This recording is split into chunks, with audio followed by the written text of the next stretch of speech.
안녕하십니까.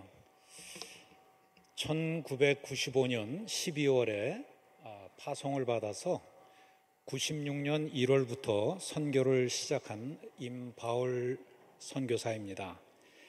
미국 PCA라는 교단에 소속된 선교사입니다.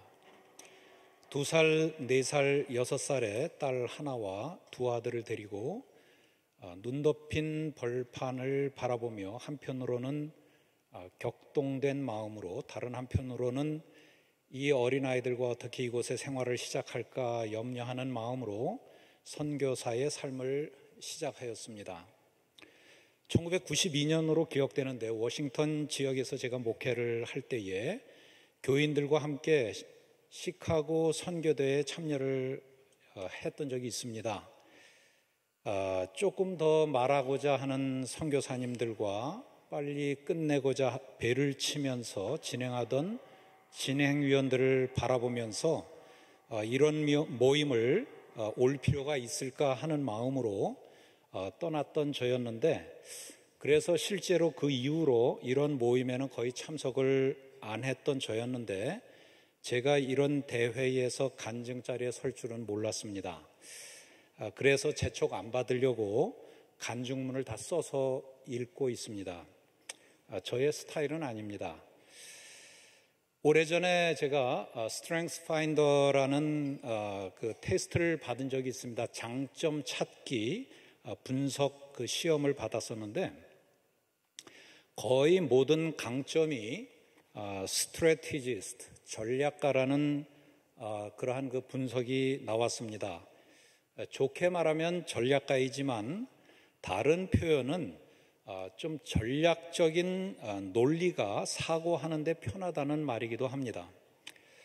가만히 보면은 이 대회를 지금 주관하고 계시는 조용중 목사님이나 오늘 오전에 함께 나누었던 황성주 박사님이나 여러 차례 만날 때마다 이분들은 천성적인 전략가적 두뇌를 갖고 있는 사람들이다, 이러한 생각을 합니다. 왜냐하면 저도 그렇기 때문이죠. 점심시간에 어떤 분이 저랑 식사하면서 그러더라고요. 황성주 박사님 내용을 가지고 아주 극단적으로 칭찬을 하시기 때문에 제가 질투하는 마음은 전혀 없습니다. 황성주 박사님하고 제가 겨룰 일이 전혀 없으니까. 그렇지만은 제가 그렇게 얘기를 했어요, 웃으면서. 전략적 두뇌를 갖고 있는 사람의 머리에서 보면 대단한 것은 아니다. 그렇게 제가 말을 해 주었지요. 저도 한 하루 정도 머리를 쓰고 집중하면 그 정도는 만들어냅니다. 황성주 박사님 지금 안 계시죠? 그래서 그런 전략적으로 들려오는 권면이나 충고는 저 역시 쉽게 받아들이기도 합니다. 예를 들어서 제가 신학을 할 때에 미국에 있는 한 그 트리니티라는 신학교에서 공부할 때 강승삼 목사님이 같은 캠퍼스에서 공부를 하셨었습니다. 근데 그분이 한번 심각하게 도전을 하시더라고요. 이미 선교 경험을 갖고 계셨던 분이기 때문에 저는 그분의 얘기를 심각하게 경청했습니다. 왜 선교사들은 선교학만 공부하는가?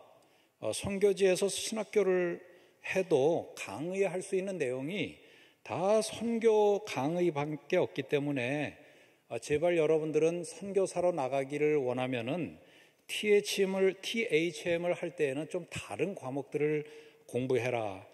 이러한 내용들은 저한테도 금방 귀에 쏙쏙 들어오는 그러한 전략적인 메시지로 저한테 들어옵니다. 그래서 저는 THM을 할 때에도 그 Biblical Theology, 성서신학을 했고, 좀 더 어드밴스드 과정을 공부할 때에도 선교와는 전혀 상관없는 호밀레틱스, 설교학에 대해서 공부를 했습니다.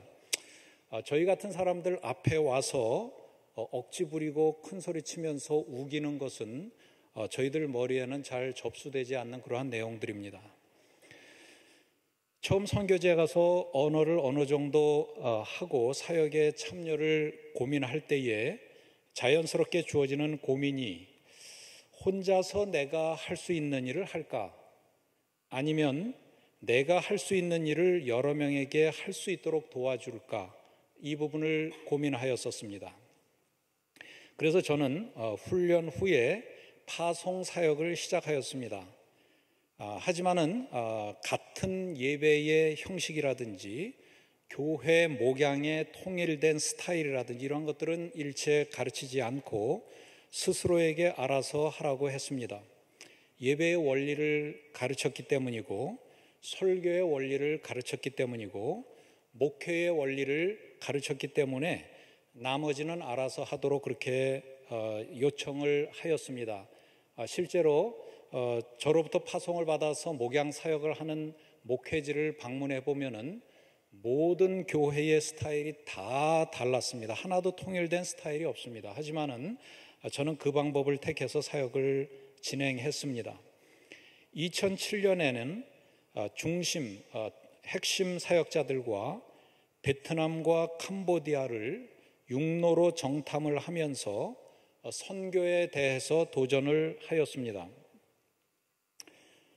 제가 이 강의를 이거를 하기 전에 아까 저한테 제가 시간을 물어봤을 때 저한테 분명하게 17분이라고 해서 제가 시간을 놓고 지금 하는데 6분 됐는데 3분 전이라고 표를 드는데 그것은 잘못된 겁니다. 17분이라고 저는 얘기를 하고 17분에 맞춰서 제가 이것을 간증문을 작성했습니다. 근데 아니 17분이었어요. 제가 그럼 빨리 읽겠습니다. 네. 근데 아까 제가 확인할 때 분명히 17분이었습니다. 그렇게 해서 저희가 2009년에 8명의 선교사들을 캄보디아에 파송했습니다. 1차적으로는 실패하였습니다. 1년 안에 3명이 철수했습니다. 모두 함께 보내서 같이 헤매면서 리더십을 세웠더니 인정이 잘 안 돼서 팀워크에 어려움이 있었기 때문에 1차적으로 저는 실패로 간주를 했고, 그리고 캄보디아 국적의 화인을 대상으로 선교 타겟을 잡았었는데 역시 실패했습니다.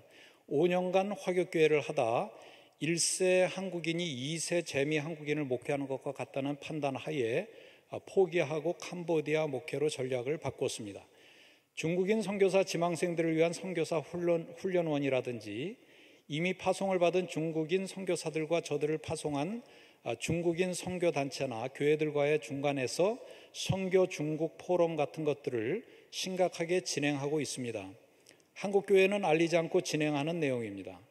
먼저는 상품화시키지 않고자 함이고, 둘째는 한국인 선교사가 주도를 하지만 한국의 냄새를 철저하게 배제하기 위해 통역 없이만 진행을 하고, 중국인들을 앞에 세워 진행하기 때문에 알리지 않고 진행하지만 아주 중요하게 잘 진행되고 있는 상황입니다. 현재는 중국 선교연구소를 선교 중국 연구소를 지난주에 시작해서 우리 한국에 있는 문상철 박사님이 하는 크림의 모습을 모델로 진행을 하고 있습니다. 저는 선교사 중에 아주 사역적 축복을 받은 사람이라고 생각을 합니다. 하나를 계획하면 둘을 이루고, 둘을 계획하면 넷이 이루어지는 것을 경험하는 축복을 늘 누리며 살았습니다. 처음부터 지금까지 거의 예외가 없습니다. 언젠가 어느 선교사와 앉아 대화를 하다가 이런 말을 들었습니다. 임 선생 말을 들어보니 임 선생은 백화점을 운영하고 나는 학고방을 운영하네.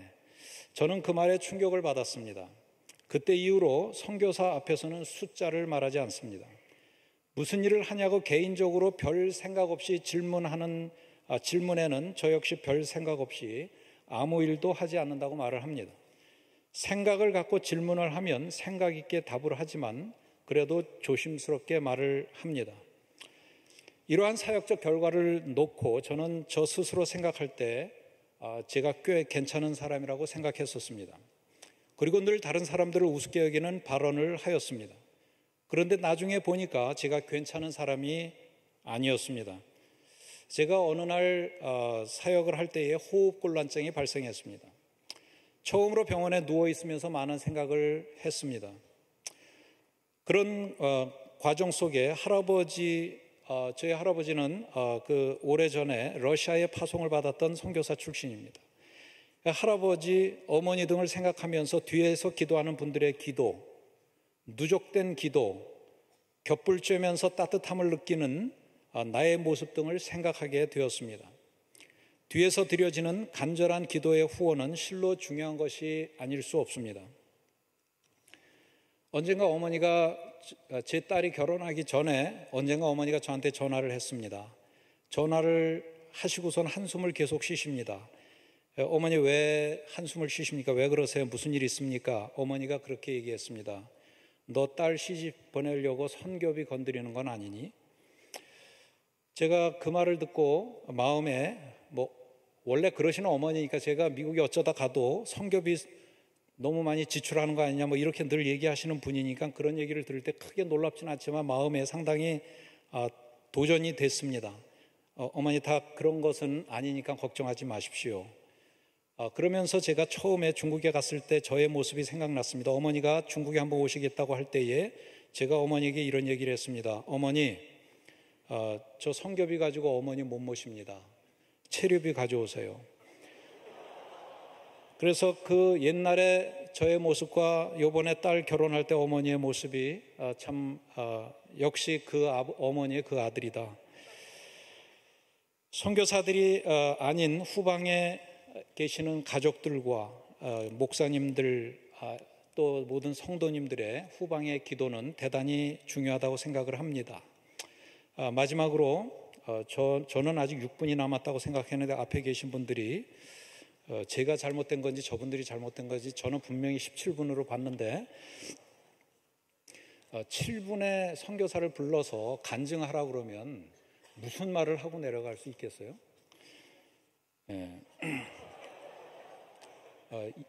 논리적으로 도저히 이해가 되지 않는 생각입니다. 제가 후방에 계시는 목사님들을 대상으로 전략적 부탁을 한 가지만 드리자면 이제는 선교를 우리가 본능적으로 참여할 때는 아니라고 생각을 합니다. 이제는 전략적으로, 제가 진짜 전략하니까 전략가로 그렇게 할 수 있는데 전략적으로 좀 기분 나쁘게 얘기하면 생각하면서 선교에 참여를 하면 참 좋겠다는 생각을 합니다. 적은 예산을 갖고 있는 교회나 큰 예산을 갖고 있는 교회나 진짜 안타까운 것은 모두가 다 동일한 획일적 방법으로 참여한다는 것입니다. 선교 담당 목사 정도 하나 있으면 좀 꽤 괜찮다고 생각을 합니다. 하지만은 진짜 분야에 맞는 선교 전문인과 더불어서 전문적 선교에 대한 고민을 하면 참 좋겠다는 생각을 합니다. 중국인 선교사들을 위해 준비하다 보니까 한국인 선교사들이 전 세계에서 이루어 놓은 일들이 너무 많다는 것을 절감하게 되었습니다. 나오는 중국인들에게 좋은 자료를 제공하기 위해서 한국 선교사들이 먼저 왔기 때문에 그분들이 쓴 것들을 제가 뒤지다 보니까 너무나도 깊고 너무나도 넓고 아주 전문적으로 잘 기록이 되어졌어요. 그런데 문제는 다 한국말로 기록이 되어져 있습니다. 제가 봐도 읽기 어려운 한국 서적들로 받아서 책장에 꽂아 놓는 그러한 선교 전문 서적들로 사장되다시피 되어져 있습니다. 오히려 10년 한 지역에서 선교한 미국 사람이나 영국 사람이 영어를 하기 때문에 인터넷에 올리면 그것들이 박사 논문이나 학위 논문에 참고 자료로 사용되어질지언정 아주 깊고 오묘한 우리 한국 선교사들의 놀라운 그러한 그 기록물들이 하나도 제대로 인터넷에 떠서 쉐어되는 일이 거의 없기 때문입니다. 그래서 제가 이것을 번역하는 작업을 저희 그 선교 중국 센터에서 시작을 했습니다. 그런데 이것을 진짜 제가 해야 되는 일입니까? 제가 지금 계속 해도 괜찮은 일입니까?